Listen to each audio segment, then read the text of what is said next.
Welcome to the Violet Hour, a place where stories intertwine and secrets linger in the air. This is a tale of happenstance, mystery, and the quiet moments that change everything.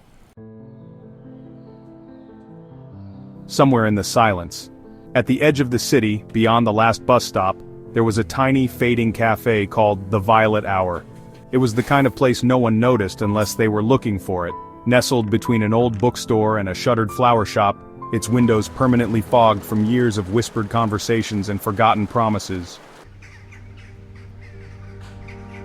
Noah found it by accident. He had just moved to the city, chasing a job that felt more like an escape than a dream. The concrete buzz of everything, the traffic, the people, the noise in his own head, had driven him to wander that evening with no destination.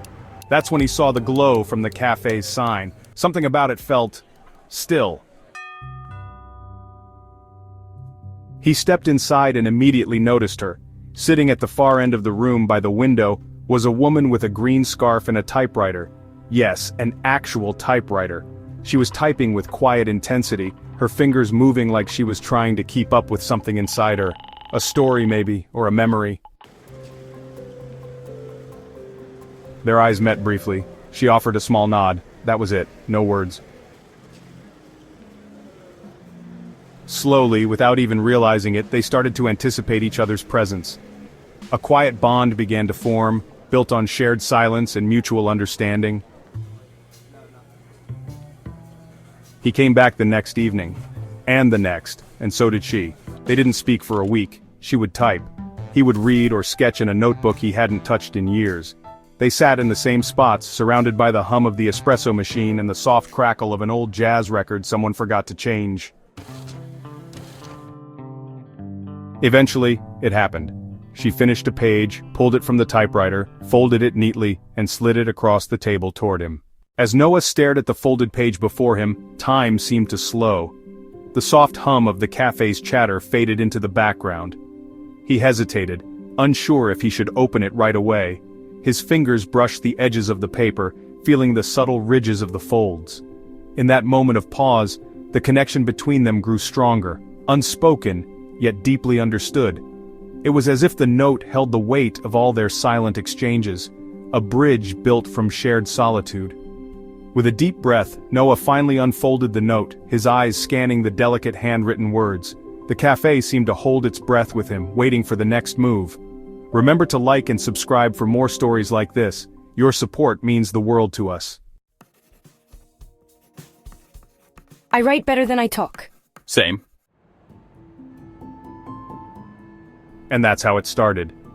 They didn't need noise to fill the space between them. Over time, they developed a quiet rhythm of handwritten notes and typed thoughts. She wrote about stories she never finished. He showed her sketches of places he'd never been. She told him she used to be a teacher. He confessed he once loved to draw but stopped when life became too real. Sometimes they just sat in silence. But it never felt empty. It felt safe. A moment frozen in time where everything else fades away, leaving only the stillness of the present. One night the silence changed. The rain tapped against the windows in patterns that made everything feel like a memory. Eva was quiet, more than usual. She stared out the window for a long time before finally saying, Do you ever wish you could freeze a moment, just hold it forever? Every time I see you. That's the saddest thing anyone's ever said to me. As the days turned into weeks, their connection grew stronger, almost like an unspoken promise between them. They shared moments of silence, laughter, and even tears, each one deepening the bond they never expected to find. He didn't understand then, not fully. As the seasons shifted, so did the space between them. They spoke more, out loud, shared real things, family, fears, regrets. She told him about her father's illness, how she took care of him until the end, how she stopped writing for 5 years after he died. He told her about the brother he no longer spoke to, the one who still haunted his dreams. Their bond deepened. They spent Sundays walking aimlessly through city parks, their hands occasionally brushing but never fully reaching for one another. Both of them carried invisible weight, Both of them had mastered the art of almost. Still, Eva kept something locked away. Noah could feel it, a shadow in her eyes, a pause in her laughter. He didn't push, until the day she didn't show. No note, no explanation. 1 week, then 2, then a month. The letter was unlike any other. It held the weight of secrets and the promise of revelations. The cafe chair remained empty. Noah still went every evening, waiting, hoping.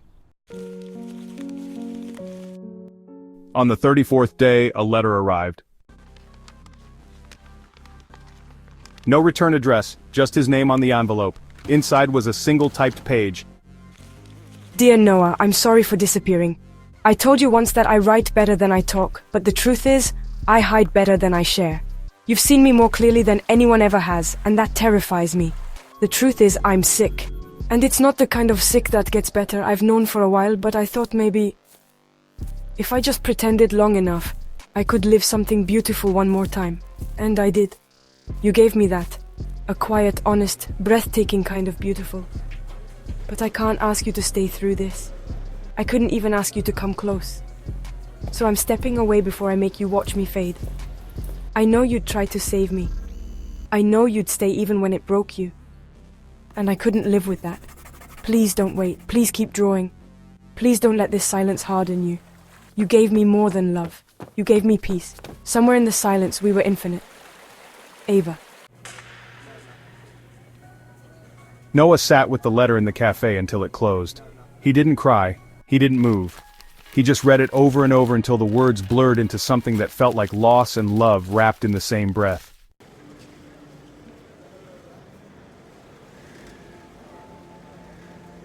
Weeks passed, then months. He never saw her again.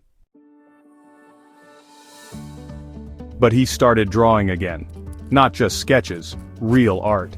He filled journals with the things she'd written, the way her scarf curled around her neck, the shadow of her fingers on a typewriter key, the faint smile when she thought no one was watching. He even opened a small gallery, called it Somewhere in the Silence. At the entrance, framed on the wall, was a single typed page beneath a piece of her green scarf.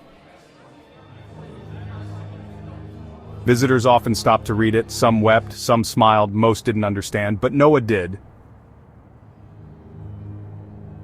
And every now and then, on quiet days, he swore he could hear the gentle click of a typewriter behind him.